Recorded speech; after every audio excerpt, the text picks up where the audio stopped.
Hey guys, welcome back to my YouTube channel. तो आज हम पोस्ट सीरीज को फिर से कंटिन्यू करने जा रहे हैं। अगर आपने प्रीवियस एपिसोड नहीं देखे हैं तो आप देख सकते हो, प्लेलिस्ट में अवेलेबल है और प्लेलिस्ट का लिंक डिस्क्रिप्शन में भी, तो आप डायरेक्ट वहां पे क्लिक करके देख सकते हो। जैसे कि हमने प्रीवियस एपिसोड में देखा था, विजन सोच रहे थे जुआन एंड चैंगफेंग के माइंड में क्या चल रहा है, ये एक्चुअली में मेरी जियोकिन के ऊपर हाथ मारेगा। एक मार्शल आर्टिस्ट बोलता है कि इसने कोई गलत मेडिसिन खाई है क्या, ऐसे किसी भी वुमेन में इंटरेस्टेड नहीं होता है। जी भी सोच रही होती है कि वेल बात की जाए तो जियोकिन ऑलरेडी टेकन है, मतलब किसी की है, इतना ज्यादा नाइस नहीं है इसका ऐसा बोलना। जियोकिन बोलती तुम पागल हो क्या। जुआन एंड चैंगफेंग बोलते कि मिस जियोकिन प्लीज वेट करो। जियोकिन पीछे की तरफ देखती है और बोलती बकवास करना बंद करो। वो बहुत ज्यादा स्पोर्ट्स जुआन एंड चैंगफेंग की तरफ भेज रही होती है। जुआन एंड चैंगफेंग उन्हें डोज कर रहा होता है। वो सोच रहा होता है ऐसे तो ये जो स्वॉर्ड्स हैं सिर्फ शैडोज ही हैं, पर इनमें बड़ा ज्यादा खतरनाक इंटेंट छुपा हुआ है। क्या ये गॉड स्लिंग स्वॉर्ड फॉर्मेशन होगी। वो उसे डोज कर लेता है। फिर हमें बताया जाता है कि जो 4 स्वॉर्ड्स हैं, एक इटर्नल वाइन स्वॉर्ड है, एक बुद्धा सोविनियर स्वॉर्ड है, एक डबल यांग स्वॉर्ड है, एक हेवन फांग स्वॉर्ड है। वो इस हेवनली डाउ में एग्जिस्ट नहीं करते हैं, पर इसने जियोकिन ने इसे फॉर्मेशन टैबलेट से कॉम्प्रीहेंड किया हुआ, जो कि पर्पल एक्सट्रीम रियलम में है।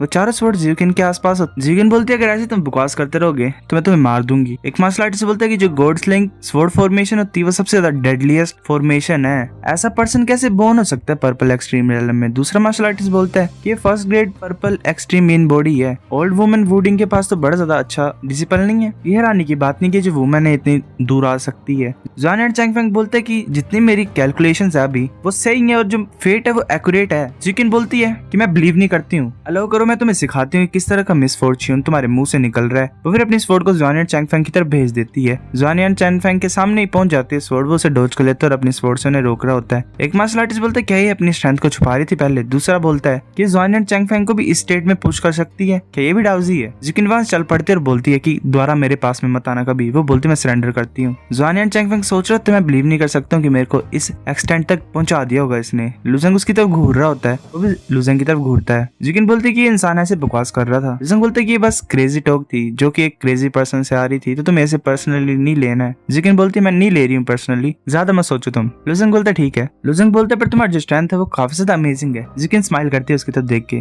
लुजेंग नीचे की तरफ देख रहा था जुआन एंड चैंगफेंग की तरफ। लुजेंग सोच रहा होता है कि जुआन एंड चैंगफेंग अगर हम फाइट करेंगे मैच में तो नहीं छोड़ूंगा तुम्हें। वाओ। फिर ऐसे मिस्टीरियस गर्ल अनाउंस कर देती है कि जो नेक्स्ट राउंड है वो डीमन रेस का गुजान है वर्सेस ह्यूमन रेस का ली क्वान हान है। वेल वो एलिमिनेशन राउंड नहीं होता है। डीमन बोलता है मैं सरेंडर करता हूँ। वो सोच रहा था कि ऐसे मैं सरेंडर नहीं करना चाहता हूँ, पर मैं एक लास्ट बचा हूँ डीमन क्लैन का। मैं एक लास्ट होप हूँ अपने लोगों के लिए और जो प्लेट को हासिल कर सकता है। जो लोग हैं मेरे क्लैन के, उन्होंने बोला है कि अगर मैं डाउजी के साथ नहीं पढ़ूंगा एलिमिनेशन राउंड में तो बाकी मैचेस में मैं सरेंडर कर सकता हूँ और वेट कर सकता हूँ दूसरों को एलिमिनेट होने के लिए। वो वहां से जा रहा होता है, मिस्टीरियस गर्ल द्वारा डालती है वेल ब्लैक पीस को उठाती है। डीमन हैरान हो जाता है। एक डीमन बोल रहा होता है कि कैसे हुआ, गुजान ने तो अभी कंसीड कर दिया। हमने सोचा था कि हम टॉप 10 में पहुंच जाएंगे अगर कोई एलिमिनेट हो जाएगा। दूसरे बोलते मैंने भी एक्सपेक्ट नहीं किया था कि गुजान को द्वारा मतलब एक और मैच में सिलेक्ट कर दिया जाएगा और ऊपर से ये एलिमिनेशन राउंड है। मिस्टीरियस गर्ल बोलती कि इस राउंड के लिए जो डीमन रेस का गुजान है वो माइरेट बुद्धा सेंचुरी के कूडैंग के अगेंस्ट में फाइट करेगा। डीमंस की किस्मत खराब है। वो डीमन सोच रहा होता है कि मैं सोच रहा था कि मैं वेट कर सकता हूँ दूसरों को एलिमिनेट होने के लिए, पर अब मेरे को फाइट बैक ही करना पड़ेगा। वो उस मोंक की तरफ देख रहा होता है, सोच रहा होता है ये छोटा सा मोंक आसान होगा डील करने के लिए जितना कि वो पहले वाला ह्यूमन मार्शल आर्टिस्ट था। वो अपना अटैक यूज करता है पॉइजन फ्लेम डीमन क्लो। जो मोंक होता है वो उसे डॉज कर लेता है। वो अपने हाथ को आगे की तरफ करता है और एक अटैक को करता है उस डीमन की तरफ। वो एक बेल टाइप को फॉर्म करता है और उसे उसमें बंद कर देता है। वो जो डीमन होता है वो मर जाता है।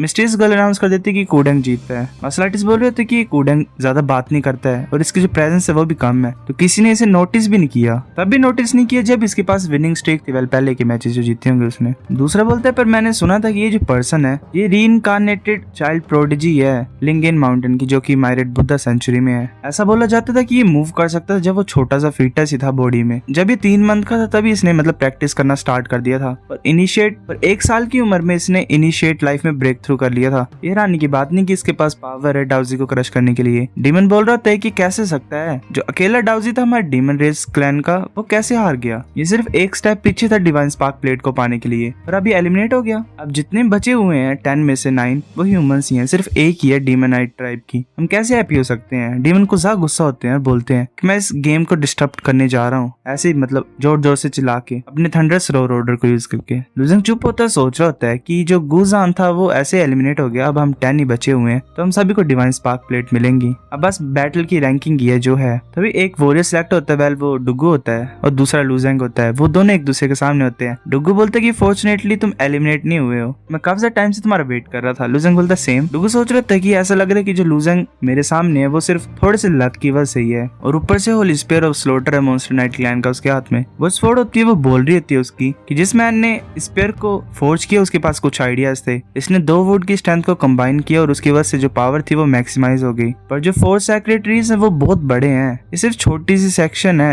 4 सेक्रेटरीज की, बस ये थोड़ा से पावरफुल है तो इतना ज्यादा खास नहीं है कुछ। जो वेपन्स बोन हुए हैं इस राउंड में हेविली डाउ के वो कुछ खास भी नहीं इतने भी। और जो सेक्रेटरीज के रूट थे वो वॉल ऑफ डिसोलेशन के बाहर पैदा हुए थे जो कि एंडलेस कियोस को अब्सॉर्ब करते हैं। अगर की ऑफ कियोस को नहीं पा पाएंगे तो सेक्रेटरी कुछ भी नहीं बचेगा, सिर्फ एक रोटन वुड। वेल अगर वॉल ऑफ डिसोल्यूशन की बात की जाए तो इस यूनिवर्स के एंड में जिसके बाद ट्री की रूट्स जाती हैं और वो कियोस को वो कर सकते हैं, क्या बोलते हैं, पा सकते हैं एक तरह से। और इन्होंने अलग कर दिया स्पेयर को बनाने के लिए। तो वेल कियोस नहीं मिल रही है उन्हें, तो ये सोच रही है स्वॉर्ड की वो कुछ नहीं कर पाती। पर इन्हें एक्चुअली में पता नहीं है कि लुजंग भी प्रिमिटिव कियोस को यूज कर सकता है। स्वॉर्ड बोलती है हंसते हुए कि तुम्हें चिंता नहीं करनी है इसे मारने के लिए, इसे बता दो कि असली रियल डिफरेंस क्या होता है। डुगू बोलता है ग्रेट है। एक मार्शल आर्टिस्ट बोल रहा होता है कैसा लग रहा है कि इन दोनों के बीच में कुछ था पहले भी, है ना, इन दोनों के पास शार्पेस्ट वेपन है। दूसरा बोलता है कि मुझे लगता है कि डुगू के पास एडवांटेज है, इसकी जो आयरन स्वॉर्ड है वो एटलीस्ट सुप्रीम डिवाइन आर्टिफैक्ट है और उसे आदत पड़ गई है उसे यूज करने के लिए। और ऊपर से बात ये है कि इस स्वॉर्ड का तो मतलब नाम ही नहीं है मायरेट स्पिरिट मॉन्यूमेंट में, तो इसका मतलब ये हेवेंस को भी ट्रांसेंड करती है स्वॉर्ड। वेल इस यूनिवर्स के बाहर की चीज है। डुगू स्वॉर्ड को लेके लुजंग की तरफ अटैक करने के लिए जा रहा होता है। स्वॉर्ड बोल रही होती है इसे मार दो, इसे बता दो पावर कैसी होती है एक सुप्रीम ट्रेजर की कियोस के। वो मार्शल आर्टिस्ट बोलता है मैं समझता हूँ, मैं तुम्हारी बात को पूरा करूंगा। वो अपना अटैक यूज करता है primitive chaos returns to the origin sword. वो स्लैश लुजंग की तरफ पड़ता है, लुजंग उसे डॉज कर लेता है। जुआन एंड चैंगफेंग सोच रहे थे किस तरह की पावर है। ऐसे जो गोल्ड लो इसने यूज किया वो 6 लेयर के आसपास है, पर वो ग्रे लाइट क्या थी। मार्शल आर्टिस्ट देख रहे होते हैं लुजंग को, जीनियान भी देख रही होती है, सोच रही होती है क्या हुआ अभी। ऐसा लगा कि जो वर्ल्ड ट्री है मेरे अंदर वो वाइब्रेट हुआ। क्या ये जो वाइब्रेशन है ये हंगर की वजह से या फिर प्यास की वजह से है, पर ऐसा लग रहा है कि ये किस चीज को अब्सॉर्ब करना चाहता है। वर्ल्ड ट्री इस ग्रे लाइट से इस तरह से क्यों मतलब रिएक्ट कर रहा है। वेल ये ग्रे लाइट शायद प्रिमिटिव कियोस है। लुजंग सोच रहा था ये ब्रेथ ऑफ कियोस है। वेल ये जो ग्रे एनर्जी टाइप होती है उसने यूज की होती है डुगू ने, उसकी स्वॉर्ड रिलीज कर रही होती है शायद। लुजंग सोच रहा था कि ऐसा नहीं बोला मतलब मास्टर ने कि कोई भी सक्सेसफुली प्रैक्टिस नहीं कर पाया सीक्रेट को कियोस के पूरी हिस्ट्री में। क्या डुगू ने भी मास्टर किया कियोस को? जैसे मतलब जो कियोस थी वो मेरी बॉडी के अंदर गई तो मैं कियोस की को यूज कर रहा था जेन्युइन एनर्जी की जगह। कियोस की ज्यादा प्योर है और पावरफुल है जेन्युइन एनर्जी से, और ये बाकी टेक्निक्स की पावर को भी इंक्रीज कर सकती है। पर इससे मैं कंप्लीटली उसी की तरह ट्रीट करता है नॉर्मल जेन्युइन एनर्जी की तरह। मेरे पास इसके कोई भी मूव्स नहीं है, ना ही मास्टर के पास है, और मास्टर ने भी सक्सेसफुली इसे कंट्रोल नहीं किया मतलब कियोस की को। तो इसने कैसे किया? लुजंग फिर आगे तक देखता है रानी से बोलता है कि रुको एक मिनट, ये स्वॉर्ड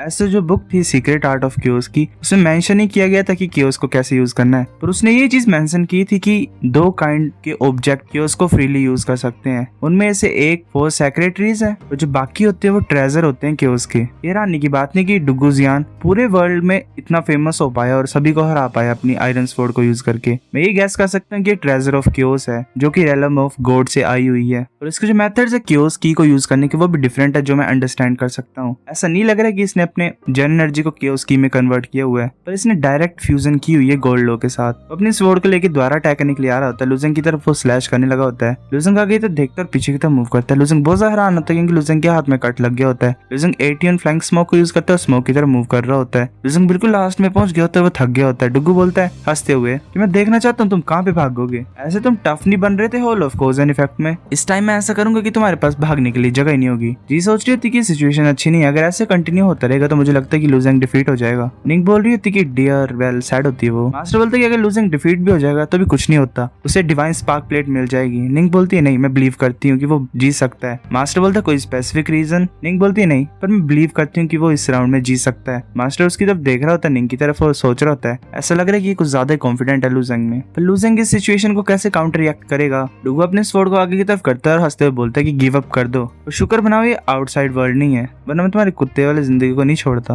तुम यहाँ पे अपनी जिंदगी को बचा सकते हो। वेल गुजार घमंडी है मार की कसरे से। लुजंग उसकी तरफ देख रहा होता है और घूर रहा होता है। वो टैनमिंग भी फाइट को देख रहा होता है और बोलता है कि तुम हार नहीं सकते हो, हमने अभी फाइट नहीं की है। लुजंग बोलता है मैं समझता हूँ। डुगू फिर अपनी स्वॉर्ड को फिर से पावर अप करता है और बोलता है मर जाओ। लुजंग आगे तो देखता स्माइल करता है। डुगू सोच रहा होता है कि ये इंसान इस सिचुएशन में हंस रहा है, ऐसा लग रहा है किसी तरह की ये ट्रिक को यूज करने वाला है। लुजंग स्पेयर को आगे की तरफ करता है और 2 तरह की एनर्जी स्पेयर की टिप में फॉर्म हो रही होती है। लुजंग फिर स्पेयर को तैयार करता है आगे की तरफ शूट करने के लिए। लुजंग सोच रहा होता है। मैं थक गया हूँ लो ऑफ मेटल और कियोस की को फ्यूज करते हुए। अब मैंने अपना बनाया हुआ है मेटल एलिमेंट यूनिटी को। वो फिर जल्दी से आगे मूव कर रहा होता है। डुगू सोच रहा था क्या इसके पास भी कियोस की है, ये मेरी primordial chaos return to origin sword को कॉपी कर सकता है और इमिटेट कर सकता है। सो गाइस एपिसोड नंबर 310 इतना था। अगर आपको वीडियो पसंद तो लाइक करनी है, बेल आइकन दो, शेयर करें दोस्तों के साथ, कमेंट करके बता अगर आपको वीडियो कैसी लगी है, सब्सक्राइब करो। तब तक के लिए बाय बाय।